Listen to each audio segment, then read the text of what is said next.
Dear beloved Thầy,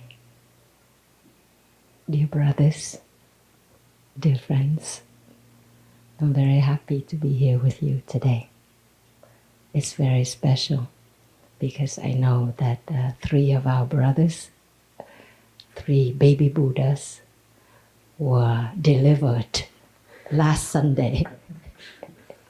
So you are exactly 1 week old, and amazingly enough, you sit up so beautifully, so stably, and your faces are so bright. You are born during a very special time. This year, Deer Park is 20 years old. It was founded in in late 1999, but the monastic community did not move in until 2000. And that was also when I was born. So my ordination age is also the age of Deer Park. And that's very special to me. And so today I would like to share with you about the 4 pillars in a spiritual life. They are very basic, and they have been the compass for me during the past 20 years as a monastic practitioner.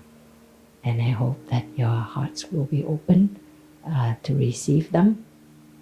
And our brothers, there are some who have been practicing also for a long time, that you will also identify yourself in this sharing. So Thầy always taught us that the 4 pillars of our practice include, first and foremost, the practice. To practice. The other one, the second pillar, is to study, to learn. The third one is to work, to offer service. And the fourth pillar, that is to play. You did not think that you go into a monastic life to play, right? But amazingly enough, in the Buddhist teaching, there is this teaching about Tam Nghiem, the virtue of a child, the mind of a child. And you discover in the monastic life, year after year, you do find yourself becoming more of a child. In the way of thinking, we become simpler, not simplistic, but simpler, less complicated, less jaded, hopefully, the way of thinking is much more clear and straightforward. And also we can rejoice with the simple things of life. I actually came to Deer Park, I visited Deer Park in the year 2003 when I went on the teaching tour with Thầy from France. We came to Deer Park. And in 2003, we did not have the big meditation hall yet. So Thầy gave the Dharma talk in the Oak Grove, and that's why by the Sisters Hamlet, and we call it the Oak Grove Meditation Hall. And there's this very big stone block that Thầy sat on that. And a number of us also stood up to chant on that stone block. And a few hundred people sat in that Oak Grove Meditation Hall. So, but it was very, it was not inhabitable yet. There were some monastics here already, but the environment was still very wild. And then we come back in January 2004, and that was the legendary trip for all Plum Village monastics. Thầy had a vision to bring all Plum Village monastics from France, but also from the East Coast. We had Rừng Phong and Thanh Sơn, the forest. Rừng Phong, what is it in English? The Green Mountain, Dharma Center, and the Brothers Hamlet, what do we call? Rừng Phong, the Maple Forest Monastery. So all the monastics came together. And so within less than 1 year, the meditation hall was built. And our brothers and sisters who were here already, they had to prepare to welcome 200 monastics total, and also many lay friends who came. And so we had the 3-month retreat here. I think it was from January to April of 2004. And so it was quite memorable because the place was nothing like this, quite wild still. And in the Sisters' Hamlet, the room that we now call as the healing room for our exercise and healing purposes, that room is not very big, but there were 12 or 13 sisters staying in that room. So literally we were packed like sardines. And I'm sure brothers up here were packed like sardines also. And we used the gatehouse. The gatehouse, now we have that very nice mobile home there. Well, it was not like that. It was a very old trailer. And also there were many sisters staying in that trailer. And so this place has transformed a lot. Even just since 2004 when I came to stay here. And even up to 2007, 2009, daily there would be young people and also gang members. They would come up here because for many years it was deserted, this place. And the most recent activity here was the squad team used to come up here to practice shooting. So the brothers' dining hall, you will see all the windows, the window panes were all broken. And also the monks' residence, there were so many bullet shells that brothers and sisters, but also lay friends, they came every day to help clean this ground the first whole year. And they would use big trash bins, those ones that up to your chest to gather bullet shells. And so because it was abandoned for so long, there were many people who came up here to trade drugs, to use drugs, to do their gang activities. That daily when I was doing, I walked down the gate. We didn't have the gate yet. I think we had the gate after 2008. And so they just went up and, we would say hello.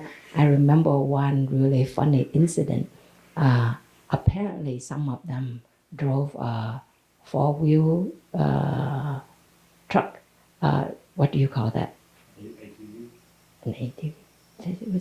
They drove all the way down this ravine, like by the sisters' parking lot, and they drove down here.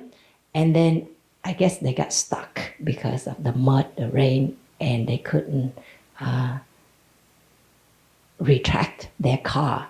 And the next day they came back. 2 of them, they were 2 or 3. They were such big guys, and they walked into the sisters' dining hall, and it was a Thursday, so we had a room full of brothers and sisters eating in silence. And these guys walked in, and they looked so timid. They were scared because we looked so strange. They just look at us. They didn't know what to say, what to do. And so one of us went out to talk to them, and they told us that their truck was stuck down there. And so some brothers went with them. Brothers were very kind, and we actually had to call a tow company to come and tow their truck. But we were very nice, and they were relieved. So incidents like that, that happened for a number of years that I was here, up to 2009. And so I went away for 7 years, since 2010 until 2017. And I noticed that, because I noticed that very rarely now there are young people who come up to hang out, to smoke, to drink beer, and then throw beer cans all over the place. We used to have actually tennis shoes hanging on the telephone wires, and supposedly that's the sign of gang members. When they come, they'll throw their shoes tied together and then over the telephone wires. So I was speaking to somebody, I think it was my brother, my blood brother Sonny, and I said, I used to see gang members all the time, and now they don't come up anymore. And so we figured out probably the gate helped. But my brother said this. He said, either they grew out of it or they went to jail. As many years have passed, So soon we will have the 20-year anniversary magazine coming out this coming week, and there will be many photographs. And I hope when you look at the photographs, you will appreciate more the transformation of Deer Park.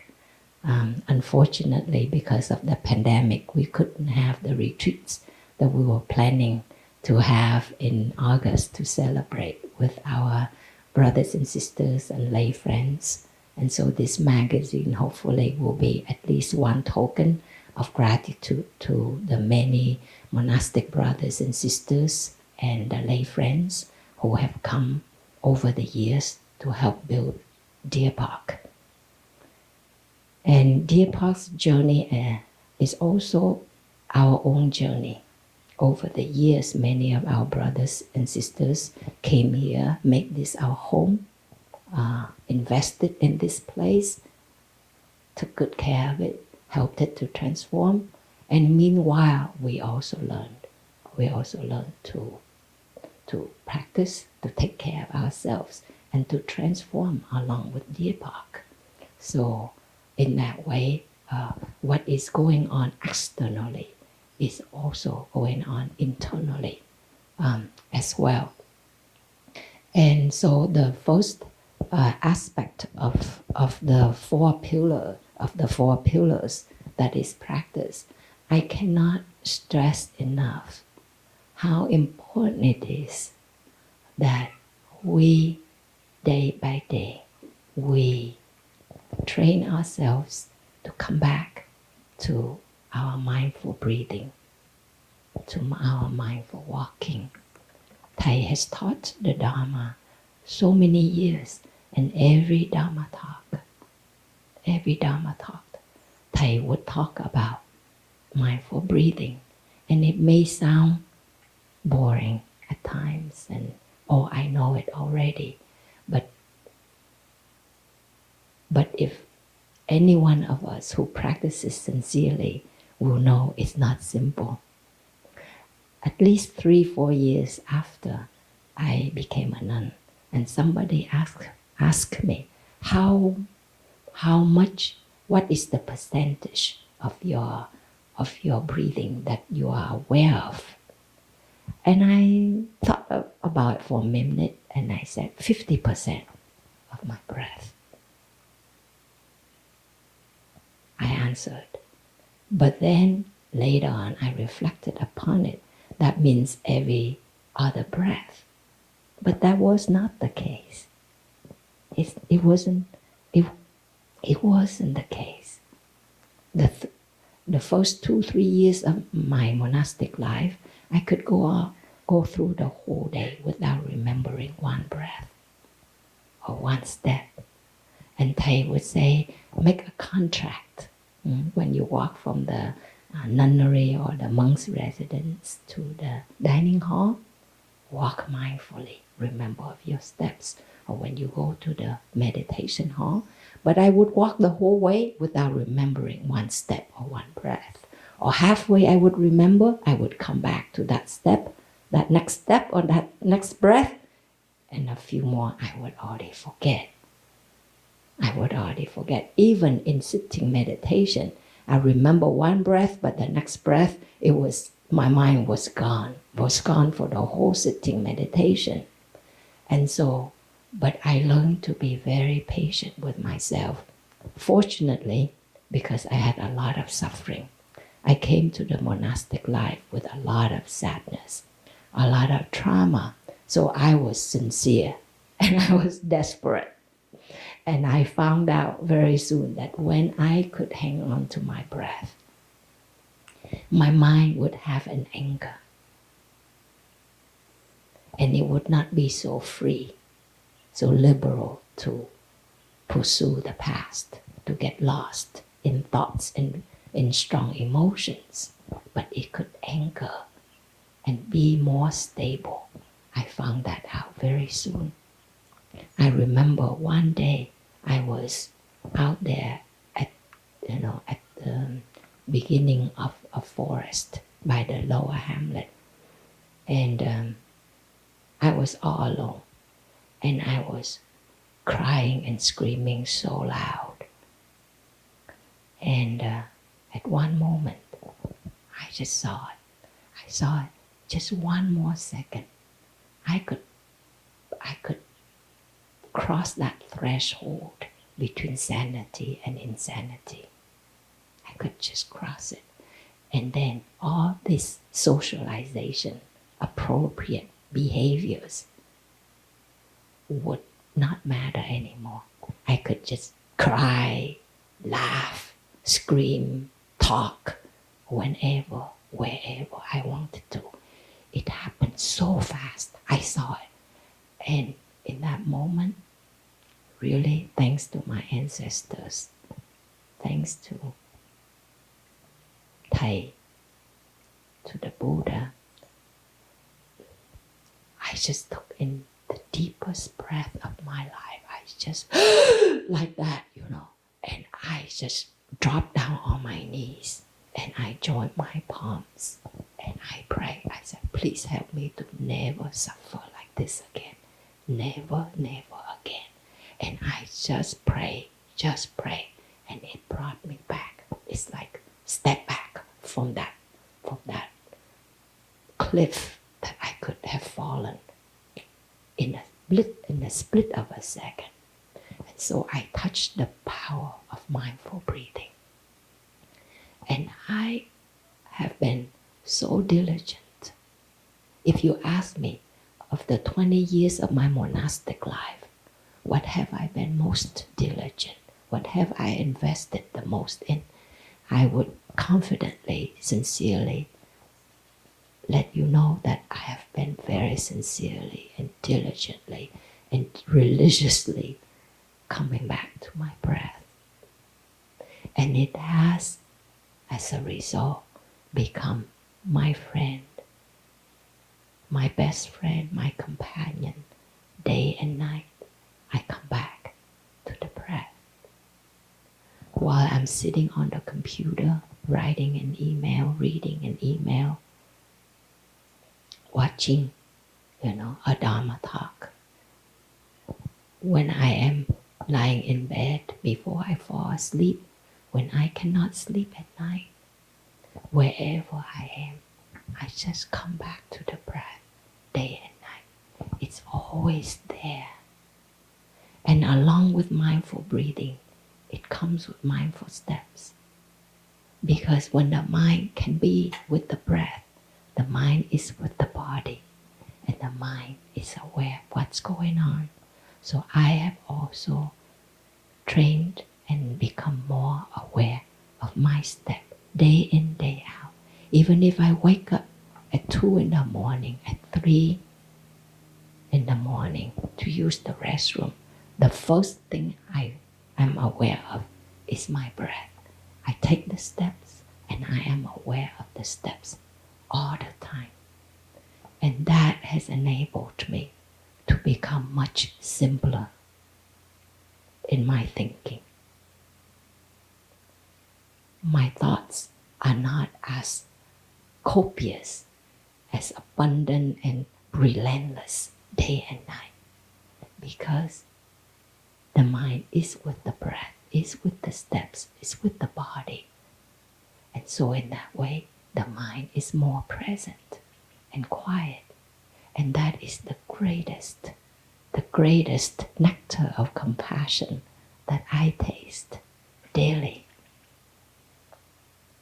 When you enter a monastic life, just like when people get married to one person, we get married to the Sangha, to 20 brothers, to 25 sisters. It's not easy.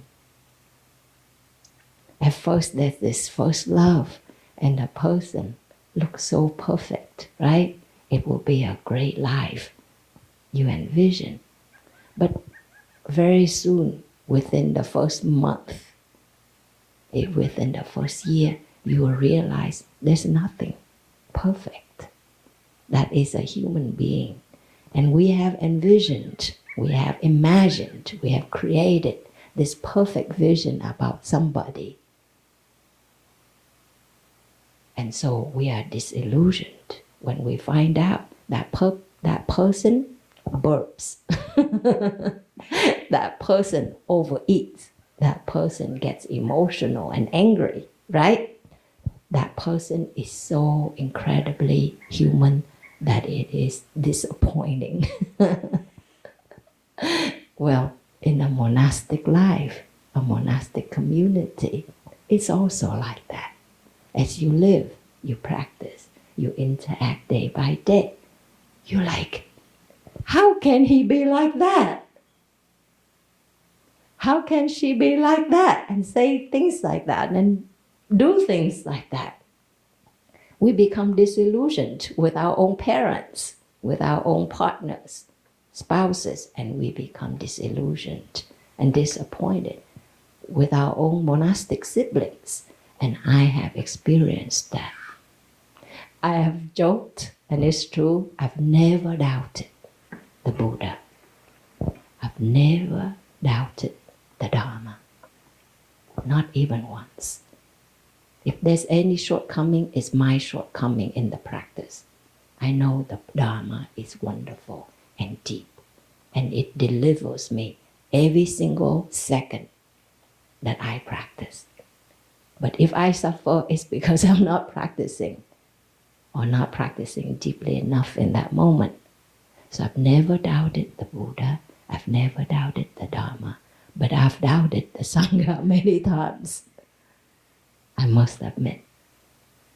And at some point, probably after 7 years or so, I actually thought this: I will stay with the Sangha as long as the Sangha is a true practice center with true practitioners, but I will leave when it is no longer true with this practice.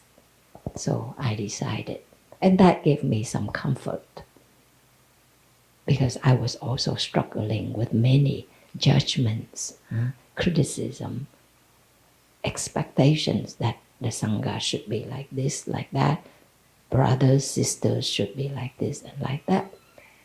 But then the next insight that came to me is that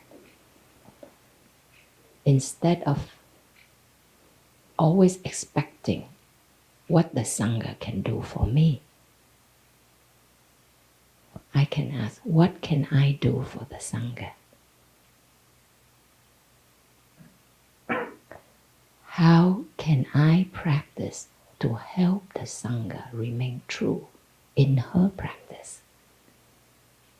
How can I help the Sangha to deepen our practice, to maintain what is good, wholesome, and beautiful that the Buddha, have transmitted to us, all of these wonderful, deep teachings. There are times when we will want shortcuts. We won't want to do this and that. But how can I, as an individual, how can you, as each as a practitioner, help the Sangha to maintain that integrity, that sincerity in the practice. And when I really felt that question, felt that responsibility, it changed my way of thinking. It changed my way of practice. And I did not project the expectation outwardly so much anymore. I still have it, but I always remind myself to come back and always do my best to maintain the integrity in my own practice, knowing that is the greatest service I can offer the Sangha. See? I remember, let us enjoy one sound of the bell. Let us touch that breath, be with that breath, and also know that in this moment, our teacher is still alive in his physical body, and he is breathing mindfully. And each one of us here have been given that mindful breath, and let us breathe it and be connected with our teacher, with our siblings all over the world, with each other right here and right now, through that mindful breathing.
When I breathe mindfully, I often give rise to a thought, I'm here, or I love you so, I love you so. If there are painful, difficult feelings arising, I would say, it's okay, I'm here for you, it's okay. We learn to be there for ourselves. The practice in our monastic life, Thầy has taught us that we learn the art of happiness and we learn the art of suffering. We allow ourselves to be happy, to be at peace. You know, people always say they want to be happy, but actually people feel guilty when they're happy. They think they're selfish. They think they're not doing enough for the world. But when we make the commitment to be a monk or a nun, we make a contract with ourselves. I allow myself to be happy. I give myself the permission to be peaceful, to be free. Remember that. That's the art of happiness. Allow yourself to be a child, to walk barefooted. You know, for many years, our brothers and sisters here, we were all pretty much of the same age. We were, bhikkhus, bhikkhunis, and then we were young Dharma teachers. We would go hiking together very often. This is the play aspect. And we would hike all Monday and try to find we discover the waterfall one year from the bottom up. The next year we try to discover that waterfall from top down. And there was no trail. And we would walk through all these bushes and ravines, and we were crawling under, all these thickets in single file. We didn't even know where we were. And one brother, Thầy Phap Nhã, was designated to climb up a tree to look, where we were. And he actually could see the waterfall from that top of that tree. And we actually made it there after many, many hours. So we were children, just like that, roaming the mountains, jumping from rock to rock, being very carefree and happy. And we built brotherhood and sisterhood like that. And we built the Sangha on that foundation of our joy, our happiness together as brothers and sisters, as brothers and also as sisters. And we also learned the art of suffering, to practice, like I was sharing with you, to take refuge in mindful breathing, in mindful walking, in order to suffer less. And slowly, in order to transform that suffering. I remember a movie I watched many, many years ago. And it was about this. It was a true story of a cult leader. He was very calculative and very lecherous. All the women became his harem, and even his own children became his. He sexually abused them. And so in the movie, there was this detective who was right on him. And towards the end, he and the cult leader and this detective had the confrontation. And he knew something about her past life. So he was playing psychological game with her. And she was shaken, you could see. But one moment she looked at him and she said this, "I feel sorry for you because you actually believe in your own lies." That was so incredibly powerful. I feel sorry for you because you actually believe in your own lies. And that broke the spell. He just like this. Believe it or not, many of us are deceived by our own perceptions, by the stories that we have woven over the years so intricately in this net of drama, of trauma. We are so caught in it. So the art of suffering entails that we clear our mind enough. We are honest with ourselves enough. You don't have to be honest with everybody yet. You don't have to spill your heart out to everybody. Say everything. Because even that doesn't mean you're honest. But mindful breathing, mindful walking helps calm our mind. And then we see the working of our mind. It's so incredible. I said something, and before I would just wholeheartedly believe in it. But now sometimes I say something, I see there are so many reasons behind it. It's not what I say because of that very situation right there. Because before that and before that, it has worked up like a wave that manifests here. It doesn't begin here. It has begun way before, underneath the surface of the water. It has worked up its momentum. There are many causes and conditions already for a wave to be seen. Few of us see the waves, even when it's at its peak. Even after it has crashed, we may not even perceive it. Something happens, it may take us another hour, another year, many years later for us to realize something. I've experienced that so often in my monastic life. Something I did, something I said so many years ago. Suddenly I sit and I understand why I have said and done that, or what it all meant. So in that way, we learn to be very honest with ourselves as we go along. If you can just be honest with yourself, whatever that is arising, not trying to make it better than it is. Oh, I'm a monk, I shouldn't be thinking like that. Oh, I'm beyond that. That's not my thought. Those kind of things just laden, complicate the layers of lies, of deception that goes on in our mind. Just simple recognition. Simple recognition. An in-breath is an in-breath. An out-breath is an out-breath. A left foot is a left foot. A right foot is a right foot.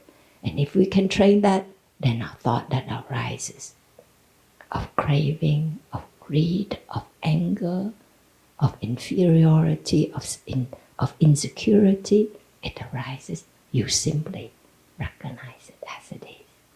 You don't try to make it more or less than what it is. And fool ourselves further. You see, that is so, so important. In Buddhism, there's this saying, great doubt brings great enlightenment. So somebody asked me recently, what does it mean, sister? I hear in Buddhism, that's the teaching on great doubt brings great enlightenment. So I breathed for a few seconds, and then I answered this young man who's very sincere, who's been practicing for many years. And I said, in great doubt, you have a question, and your mind, your heart are completely open to discover the truth of it, the different aspects and angles of the situation. That's great doubt, brings great understanding, thus enlightenment. Now in our daily life, we do have doubts, many doubts, but they are not great doubts. They are little doubts. And when we doubt something, we use our own preconceived notions, our own assumptions, our own judgments, and that is why we doubt, right? Like I look at somebody and I doubt that person's practice. I doubt that person's authenticity. I doubt that person's capacity. It's because I already have so many expectations and judgments, comparisons and contrasts, right? That is why I doubt. So these little doubts have no curiosity. These little doubts have no openness. These doubts are already set in stones as judgment. Therefore, it will lead to no understanding. There's no enlightenment. Again, that goes back to ourselves being honest and open. We will be able to say, I actually don't have the full picture, the full view of something, of anything. Everything that I perceived through the eyes, the photons, the images that I perceive has been processed through so many different layers, and what I see is not what it is. It's like you can look at a pattern and your eyes actually completes it. You've learned this in psychology, right? It completes the lines that are not there to make it continuous. So whatever that we perceive through the eyes, they're not exactly what they are. What we hear, what we taste, what we touch, what we think is already quite far from reality, let alone through the lens of our perceptions, of our past experiences, of our own standards. So in that way, it prevents us from really coming closer and closer to the reality. So in our daily life, a practice you can do is, am I having a great doubt or a little doubt? What is the state of my mind when I have this doubt? Is it open for deeper understanding, or is it closed like a prison wall? It's very helpful. Yeah? Let us enjoy a sound of the bell together.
We just talked a little bit about the practice, about play.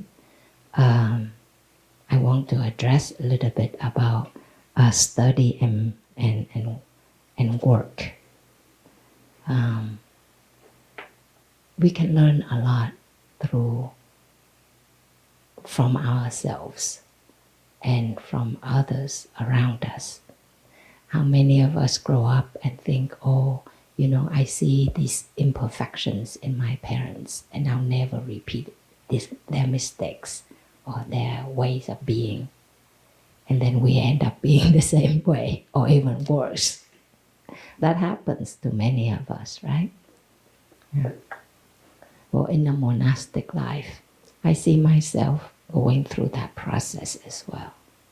And I find that the two mental formations that are quite helpful in Buddhism, one is called Tam, and one is called Quý.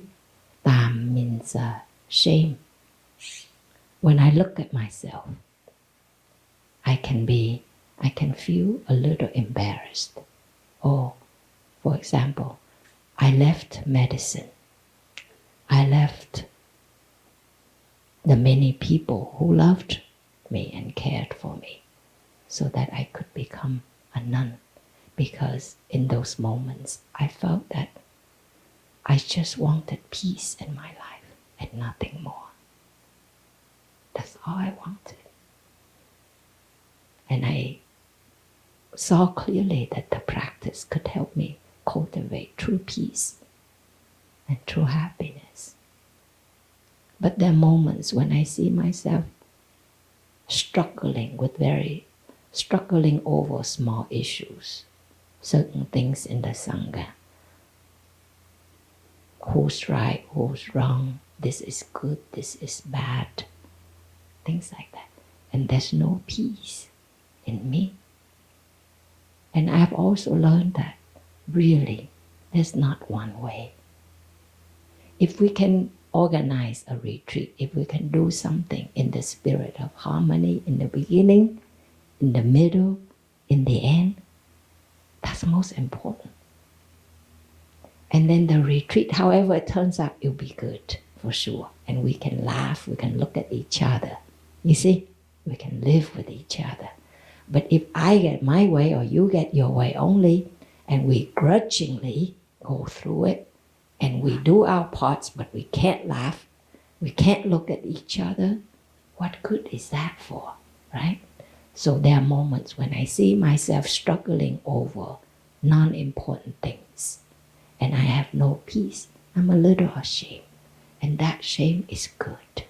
It helps us to be less self-righteous, because we can be so righteous about our views, about our standards, about what's going on, that we lose our own peace, our own aspiration, why we became a monk or a nun, and it causes us to doubt everything and want to walk away from our monastic life, right?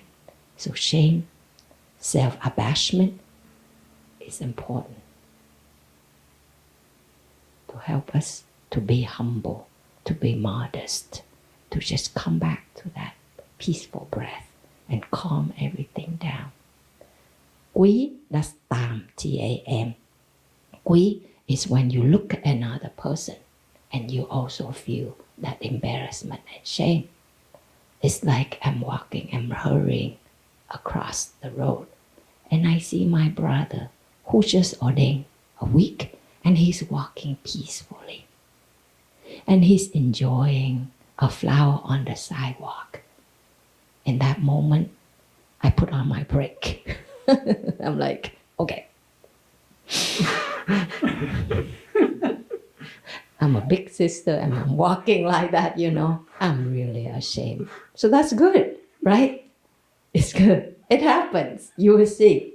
So we serve as the bell of mindfulness for each other. And not only the one who is mindful, the one who is unmindful can be a bell of mindfulness, a wonderful bell of mindfulness. Oh my gosh, look at the way he's rushing. I really don't want to be like that, you know? And you can still rush after being a monk or a nun for 20 years. Why not? It takes only 1 second. You have a thought, you know, rising in your mind. Oh, I forget to turn off, you know, the oven, or oh, I forgot something, or I need to do this. Your step lunges forward. Your whole body tenses up, right? It takes only one thought, which travels the speed of light. So yes, all of us are prone to that, but that's why we are a community, because we help remind each other. Your calmness helps my calmness. Your cool nervous system helps cool my nervous system. Right? All of us come to the monastic life with some sorts of trauma, some sorts of habit energies, some sorts of coping mechanism. You know the 3 coping mechanisms, right? The stress response, fight, flight, or freeze. Identify that early in your monastic life. What mode of reaction do you usually take? Do you fight? You always fight. Mentally with your thoughts, verbally with your speech, or physically with your body. Do you always fight when something happens? Because it has become a habit. Whatever happens that irritates you or angers you or displeases you, you will fight. Recognize that. Recognize our strengths, but also recognize our weaknesses as early, as soon as possible, so you have plenty of mud to work with, and to pay attention to that instead of paying attention to what is not right outside of us. You see? Or do you have the habitual reaction of flighting, running away? People run away their whole lives. You know, this pandemic, we have increased incidents of domestic violence, of sexual abuse. Almost 80,000 people have died from drug overdose these past few months. Almost half of the people who died from COVID. 80,000 people who died from drug overdose. What does it mean? It means as a society, we keep running, or we keep running forward or running away, or freezing from within. We don't know how to deal with our suffering. And so when something traumatic like this, a pandemic, and we are confined in our small quarter in a house or room, we're trapped with ourselves and we're trapped with our loved ones, and we can't deal with it because we've never really dealt with our dramas and traumas. And so we would resort to, as we have always been, we would resort to, movies, music, video games, drugs, sex, all sorts of things, right? But it becomes more prominent, more visible during this time. Everything becomes worse. So we are very, very fortunate to have encountered the path, the Dharma, the Sangha, to have this space. Right now, so many people are confined in so little tiny space. Right now, so many people are displaced from their homes because of wildfires all over California, Oregon, Washington. In so many places in the US, all over the world, people suffer from drought, from floods, from illnesses. It's so heartbroken. But you and I, we have this space. So peaceful, so spacious. We have the practice to hold us. But many of us, some of us, may actually be suffering right now. Still, we suffer. We are not able to enjoy these conditions, advantageous conditions, because we're still caught in our judgments, in our expectations, in our own internal dramas. And we're neglecting all these beautiful conditions, right? For so long, since I became a nun, many monastics told I, can we have less retreats? We have too many retreats. We have no time for ourselves. We need to deepen our practice. We always, direct our attention outward and try to help lay friends. So Thầy always taught us, these 4 pillars, they inter-are. When you practice, you are playing. You're washing the dishes, it's like you're washing the baby Buddha. You are enjoying the cool water or the warm water in the winter, right? When you're practicing, you are learning, my dear. When you play, you learn so much. Did you see the century plant that just fell down a couple of days ago? Well, I observed that century plant. My gosh, how gigantic and magnificent it is. Laden with fruits. And it fell. And all the fruits don't even have a chance to ripen, to dry up, to be continued. And why is that? I look at the root. The roots are so shallow, first of all, and at the base, it was not straight.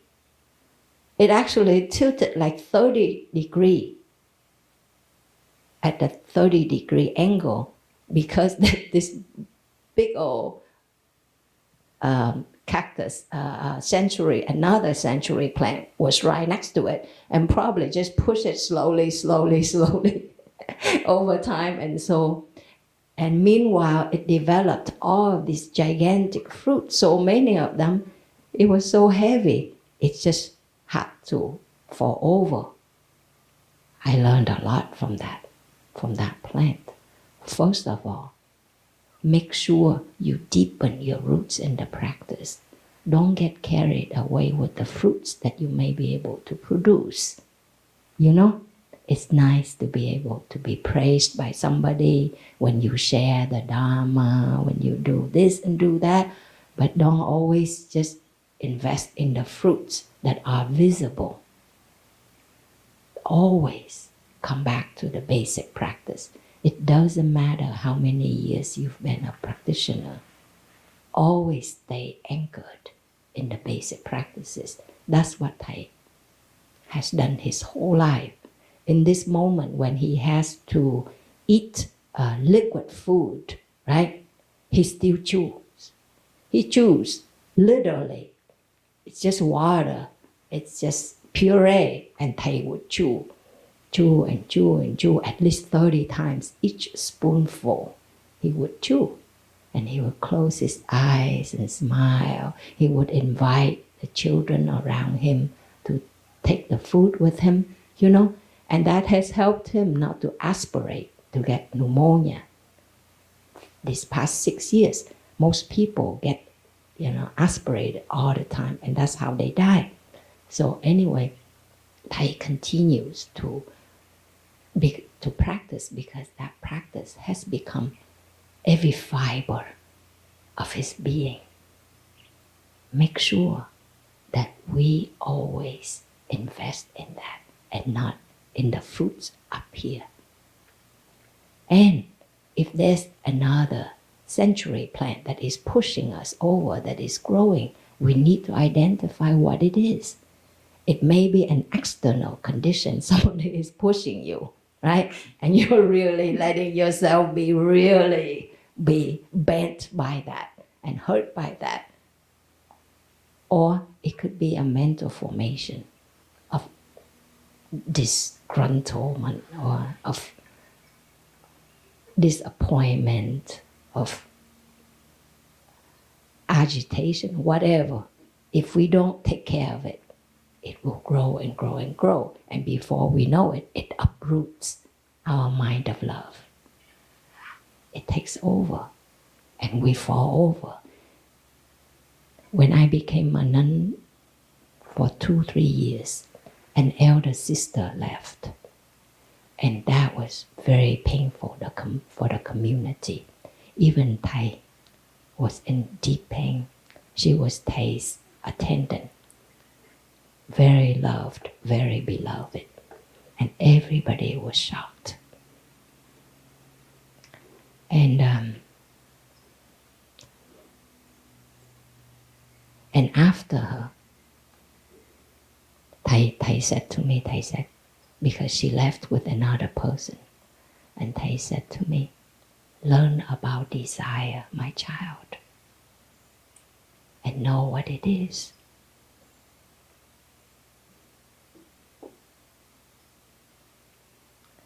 And after that, a year or so, another sister left. She had been a nun for 3 years. The other sister had been a nun for much longer. And I was also shaken by both incidents. And Thầy said to me, for somebody to be a nun or a monk for 3 years, that's a great blessing for that person. Those 3 years, that person had a chance to be happy. That person had a chance to transform some suffering and not cause so much suffering. Be happy for that person. Of course, over the years, I have watched many of my elder and younger brothers come and gone. It doesn't affect me as much as those 2 sisters. Sometimes it's still very painful, especially if I'm very close to that brother or to that sister. But it doesn't shake my confidence in the Dharma at all. I just know we make choices. And make sure you make choices every single day. When people get married, they make a choice to be with each other for a whole lifetime, but they forget after that. Day after day, they don't remember that vow. But in a monastic life, make sure you make that vow every single day when you wake up. Sometime in the day, remember that vow. And make sure you choose to stay a monk. Every single day, you have to choose. You don't come here because of shelter, because of food, because of some comfort. All of us have left many friends, loved ones, our careers, because we choose a path of peace, of transformation and healing. But of course we forget somewhere along the line, in the day, over the course of the years. So what has helped me to be on this path for 20 years plus now? Because I make that choice every day. Nobody makes me stay here. I can just this moment say, dear Sangha, I would like to return my robes and my alms bowl. That's the most polite form. You return, or you just walk away and not say anything, or mail them back. Or never mail them back. That's fine. But you know, just like soldiers, they can also leave the military, right? They can just, you know, they call strike the bell 3 times or something and they walk away. So as monks and nuns, do remember, it's a choice to stay here and choose it every single day. Why you're still staying here. And if there's still good reasons, invest in them. Make sure that you are practicing so that it's meaningful for you. And perchance, one day somebody leaves. We also support, we also understand, right? Because we do make changes in our life. But the choice we make each day to be here must be worthwhile for us. We must maintain that integrity in our own practice so that we can look at ourselves. Every night I go to sleep, I breathe, I calm my body. And I give rise to the thought, if tonight I don't wake up, I'm at peace with that. Certainly, there are certain things I would like to do still, but it's okay if I don't wake up. I've done my best. And it's a wonderful, wonderful feeling to be able to look at ourselves and smile and to know that we have done our best to care for our strengths and weaknesses, to transform our habits, our suffering as much as we can, to reach out and help somebody else. It makes our life meaningful.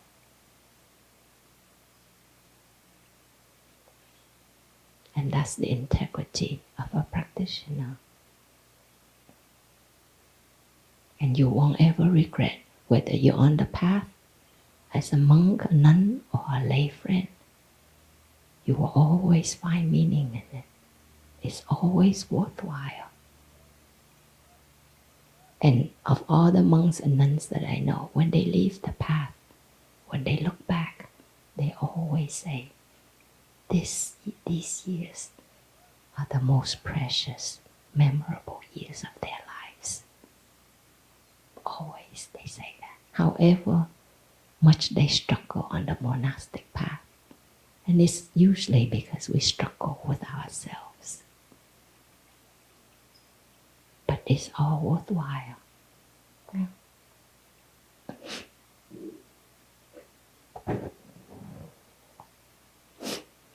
Wherever you go, there you are. That's the last thing I would like to leave with you. I saw this saying in San Francisco when I was doing my residency, medical residency there. And I saw this billboard. At that time, I think they were advertising Apple computer. Wherever you go, there you are. And I didn't understand it. And then I went to Kenya to do an internship there. And I made friends with some Kenyans, nurses and doctors. And one day we were spending some time in the sun, joyfully. And at one moment everybody left and I was sitting there out there by myself.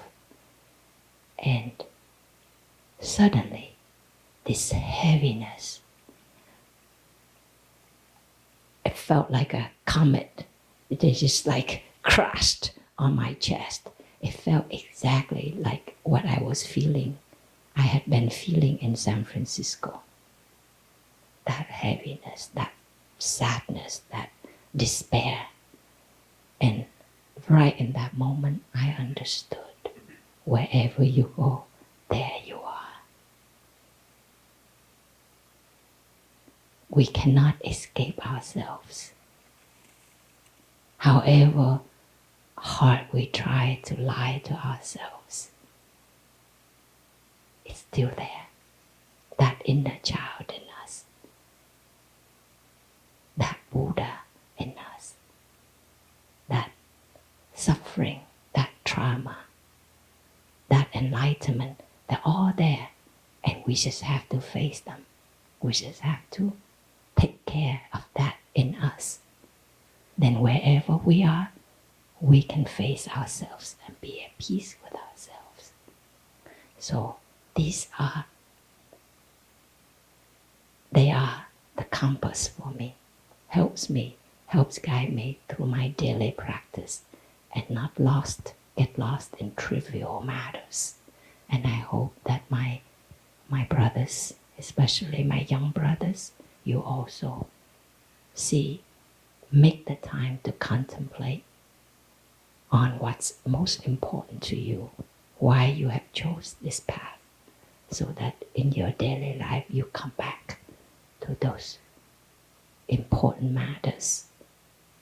Okay, and have great doubts. Be open